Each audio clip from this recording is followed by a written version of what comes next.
ഭക്ഷ്യവസ്തുക്കളും മരുന്നും അതുപോലെ ഇന്ധനവുമില്ലാതെ ഗാസ ഭൂമിയിലെ യഥാർത്ഥ നരകമാവുകയാണ്.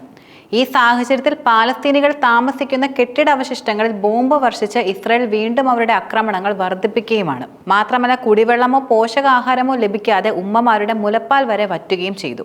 ഈ സാഹചര്യത്തിൽ 14,000-ലേറെ നവജാത ശിശുക്കളാണ് മരണത്തിന് കീഴടങ്ങാനായി ഒരുങ്ങി നിൽക്കുന്നത്. കൂടാതെ സഖ്യരാജ്യങ്ങളുടെ സമ്മർദ്ദത്തെ തുടർന്നുകൊണ്ട് അതിർത്തി കടന്ന് കഴിഞ്ഞ ദിവസങ്ങളിൽ ഏതാനും ട്രക്കുകൾ ഭക്ഷ്യവസ്തുക്കളും മരുന്നുമായി ഗാസയിലെത്തുകയും ചെയ്തിരുന്നു. എന്നാൽ അവ വിതരണം ചെയ്യാൻ ഇസ്രായേൽ സൈന്യം അനുവദിക്കാത്തത് യഥാർത്ഥത്തിൽ സ്ഥിതി കൂടുതൽ പ്രതിസന്ധിയിലാക്കിയിരിക്കുകയാണ്. സർക്കാർ ഏർപ്പെടുത്തിയ കടുത്ത നിയന്ത്രണങ്ങൾ മൂലമാണ് സഹായ വസ്തുക്കൾ വിതരണം ചെയ്യാനാകാത്തതെന്ന് UN ഏജൻസി വിശദീകരിക്കുകയും ചെയ്തു. ആക്രമണം നിർത്തിയില്ലെങ്കിൽ ഉപരോധം ഉൾപ്പെടെ കടുത്ത നടപടികൾ ഉണ്ടാകുമെന്ന് ബ്രിട്ടനും യൂറോപ്യൻ രാജ്യങ്ങളും ഇസ്രായേലിനെതിരെ ഭീഷണികൾ ഉയർത്തുകയും ചെയ്തിരുന്നു. എന്നിട്ട് പോലും ഇസ്രായേൽ അതിന് വഴങ്ങുന്നില്ല. യൂറോപ്യൻ യൂണിയനും കൂടുതൽ രാജ്യങ്ങളും ഇസ്രായേലിനെ ശക്തമായി തന്നെ വിമർശിച്ച് രംഗത്തുമെത്തി.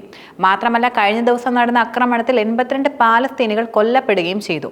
കൂടാതെ ഇതിൽ ഉൾപ്പെടുന്നത് കൂടുതലും സ്ത്രീകളും കുട്ടികളുമാണ്. ആക്രമണം ശക്തമായതിനെ തുടർന്ന് ഒരാഴ്ചക്കിടെ 600-ലേറെ പേരാണ് കൊല്ലപ്പെട്ടത്.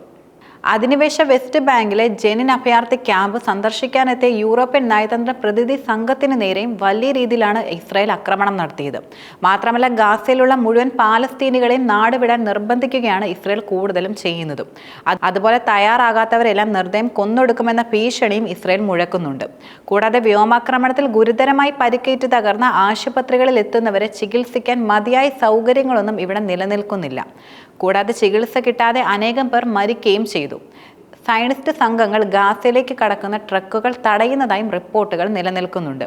അവശേഷിക്കുന്ന ആശുപത്രികളുടെ പ്രവർത്തനം പൂർണ്ണമായി നിലയ്ക്കാൻ ജനറേറ്ററുകൾ ലക്ഷ്യമിട്ട് ഇസ്രായേൽ സൈന്യം ആക്രമണം നടത്തുകയാണെന്ന് ആരോഗ്യ മന്ത്രാലയം അറിയിക്കുകയും ചെയ്തു.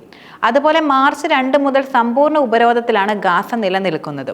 മാത്രമല്ല, കഴിഞ്ഞ 2 ആഴ്ച കാലയളവിൽ ഗാസയിലെ 40% ആളുകൾക്ക് ഒരു നേരത്തെ ഭക്ഷണമാണ് കൂടുതലും ലഭിക്കുന്നത്. അതേസമയം പാലസ്തീനിൽ കഴിഞ്ഞ 19 മാസത്തോളമായി കൂട്ടക്കുരുതി തുടരുന്ന സയനിസ്റ്റ് രാജ്യത്തിന് ശക്തമായ മുന്നറിയിപ്പുമായിട്ടായിരുന്നു സഖ്യരാജ്യങ്ങളെല്ലാം തന്നെ രംഗത്ത് വന്നത്.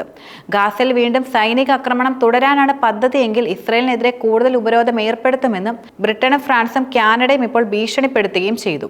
സൈനിക ആക്രമണം നിർത്തിവെക്കുകയും അതുപോലെ തന്നെ സഹായങ്ങൾ എത്തുന്നത് തടയുന്ന നടപടി അവസാനിപ്പിക്കുകയുമാണ് ഇസ്രായേൽ ചെയ്യേണ്ടത്. അതില്ലെങ്കിൽ തങ്ങളുടെ ഭാഗത്തു നിന്നും കടുത്ത നടപടി ഉണ്ടാകുമെന്നാണ് 3 രാജ്യങ്ങളും ഇസ്രായേലിന് മുന്നറിയിപ്പ് നൽകിയിട്ടുള്ളത്. ഇസ്രായേൽ ഭരണകൂടം സാധാരണക്കാർക്ക് ആവശ്യം മാനുഷിക സഹായം നിഷേധിക്കുന്നത് യഥാർത്ഥത്തിൽ ഒരിക്കലും അംഗീകരിക്കാൻ കഴിയില്ലെന്നും ഇവർ വെളിപ്പെടുത്തി. അതുപോലെ തന്നെ അന്താരാഷ്ട്ര മാനുഷിക നിയമത്തിന്റെ ലംഘനത്തിനുള്ള സാധ്യതകളും വലിയ രീതിയിലാണ് കൂടുതലും നിലനിൽക്കുന്നത്. മാത്രമല്ല, വെസ്റ്റ് ബാങ്കിലെ കുടിയേറ്റ കേന്ദ്രങ്ങൾ വികസിപ്പിക്കാനുള്ള ഏതൊരു ശ്രമത്തെയും ഞങ്ങൾ ശക്തമായി തന്നെയാണ് എതിർക്കുന്നതെന്നും അവർ വെളിപ്പെടുത്തി. ഉപരോധങ്ങൾ ഉൾപ്പെടെ കൂടുതൽ നടപടികൾ സ്വീകരിക്കാൻ ഞങ്ങൾ ഒരിക്കലും മടിക്കുകയില്ല എന്ന് ബ്രിട്ടീഷ് സർക്കാർ പുറത്തിറക്കിയ സംയുക്ത പ്രസ്താവനയിൽ വെളിപ്പെടുത്തുകയും ചെയ്യുന്നുണ്ട്. ഗാസയിൽ കഴിഞ്ഞ ഏതാനും ദിവസങ്ങളിലായി ആക്രമണം വലിയ രീതിയിലാണ് ശക്തമായിക്കൊണ്ടിരിക്കുന്നത്. മാത്രമല്ല, കരയാക്രമണം ഇസ്രായേൽ തുടങ്ങുകയും ചെയ്തിരുന്നു. സഖ്യരാഷ്ട്രങ്ങൾ തന്നെ ഇസ്രായേലിനെതിരെ നിയന്ത്രിക്കാനായി ഇപ്പോൾ രംഗത്ത് വന്നിരിക്കുകയാണ്. കൂടാതെ ഗാസ പൂർണ്ണമായി പിടിച്ചടക്കുന്ന സൈനിക നടപടിയുടെ ഭാഗമായി ഗാസയിലെ 2ാമത്തെ വലിയ നഗരമായിട്ടുള്ള ഖാൻ യൂനിസിൽ വൻ ആക്രമണത്തിന് ഒരുങ്ങി നിൽക്കുകയാണ് ഇസ്രായേൽ എന്ന രാജ്യവും. അതുപോലെ ജനങ്ങളോട് എത്രയും പെട്ടെന്ന് നഗരം വിട്ട് പോകാൻ ആവശ്യപ്പെട്ട് ലഘുലേഖകൾ നഗരത്തിലെങ്ങും വിതരണം ചെയ്യുകയും ചെയ്തിട്ടുണ്ട്. ഈ സാഹചര്യങ്ങളുടെ അടിസ്ഥാനത്തിൽ ഗാസയിൽ കഴിഞ്ഞ ദിവസം നടന്ന ആക്രമണത്തിൽ 60-ലേറെ പാലസ്തീനികളാണ് കൊല്ലപ്പെട്ടത്. മാത്രമല്ല, കഴിഞ്ഞ ഞായറാഴ്ച വരെ ഒരാഴ്ചക്കിടെ നടന്ന ആക്രമണത്തിൽ 464 പാലസ്തീനികളും പ്രധാനമായിട്ടും കൊല്ലപ്പെടുകയുണ്ടായി.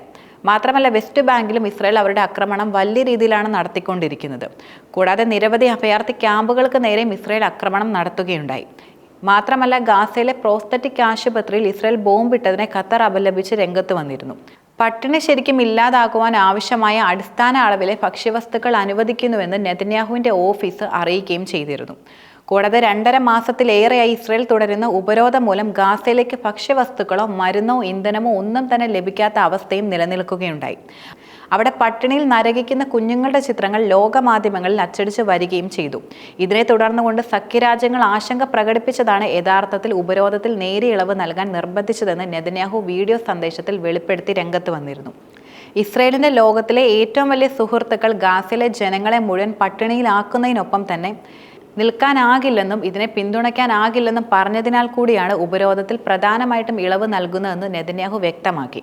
ഗാസയിലേക്ക് കുറഞ്ഞ അളവിൽ ഭക്ഷ്യവസ്തുക്കൾ എത്തിക്കുന്നത് പുനരാരംഭിക്കുവാനായി ഇസ്രായേൽ തങ്ങളോട് പറഞ്ഞതായി UN റിലീഫ് സംഘത്തിലെ തലവൻ ടോം ഫ്ലെച്ചർ അറിയിക്കുകയും ചെയ്തിരുന്നു.